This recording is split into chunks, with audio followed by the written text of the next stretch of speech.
Gather round, my friends, and stoke the fire. It's time for a tale to chill your bones and send shivers down your spine. This is a story that was told to me by an old camper many moons ago, deep in the heart of a dark and secluded forest. In a remote corner of the wilderness, nestled among towering pines and ancient oaks, lay a place known to locals as Devil's Hollow.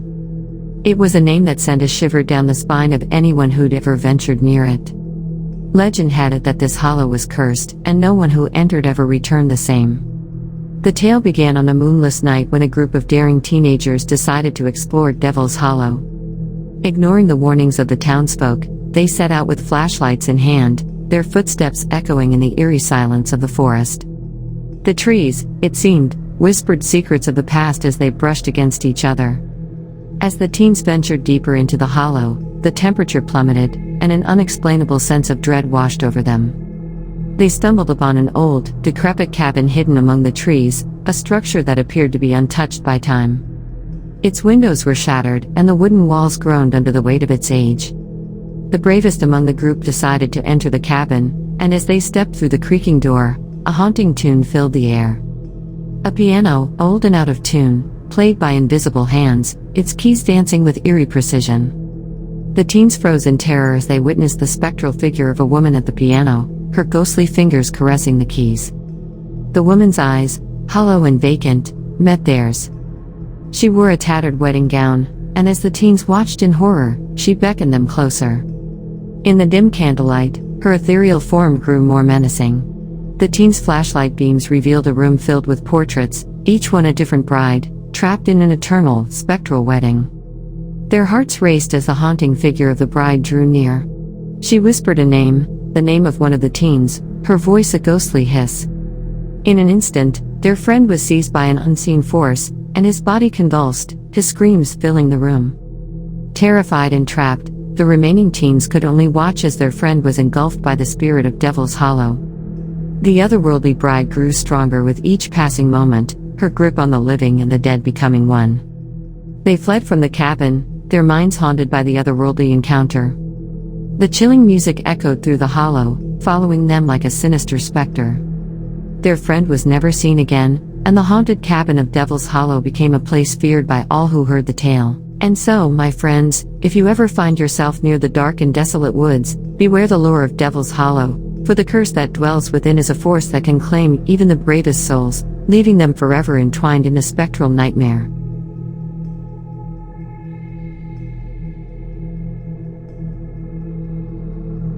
I've always been an avid camper, seeking solace in the heart of the wilderness whenever I could. But there's one experience that still sends shivers down my spine to this day, reminding me that the wilderness can be a place of unimaginable horrors. It was a chilly autumn evening when my friends and I embarked on a camping trip deep into the dense woods of Blackwood Forest. We had chosen a remote site, miles away from civilization, hoping for an authentic wilderness experience. Little did we know, we would soon wish we'd never ventured into that ominous forest. Our first night around the campfire was uneventful, filled with laughter, ghost stories, and s'mores. The full moon cast eerie shadows through the trees, creating an otherworldly ambience. The wind whispered through the leaves, and the distant hoots of an owl seemed to be part of the natural symphony of the forest. On the second night, things took a sinister turn. A feeling of unease had settled over the group, as if we were being watched. Branches cracked in the darkness, and strange rustling sounds echoed in the distance.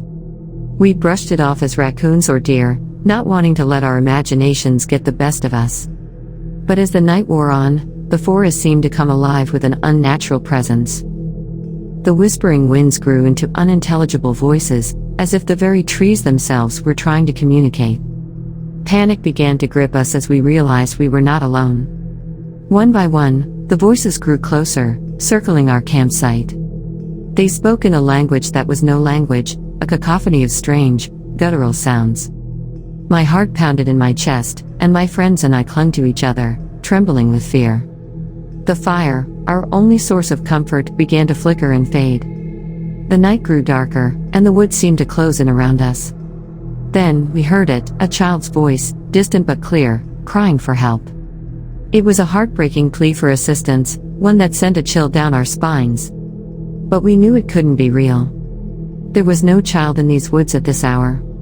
The voice grew louder and closer, the words morphing into a chilling chant, repeating the same phrase over and over, "Come play with us, come play with us."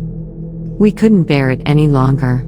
In a blind panic, we grabbed our flashlights and fled the campsite, leaving our gear behind. We stumbled through the darkness, branches clawing at us, our breaths ragged and terrified. Hours later, we stumbled out of the woods, our clothes torn and our bodies battered. The nightmarish chanting still echoed in our ears, haunting us to this day. We never returned to Blackwood Forest, and I'm haunted by the belief that we had come face to face with something ancient and malevolent, something that dwells deep in the heart of the wilderness, waiting for unsuspecting campers to cross its path.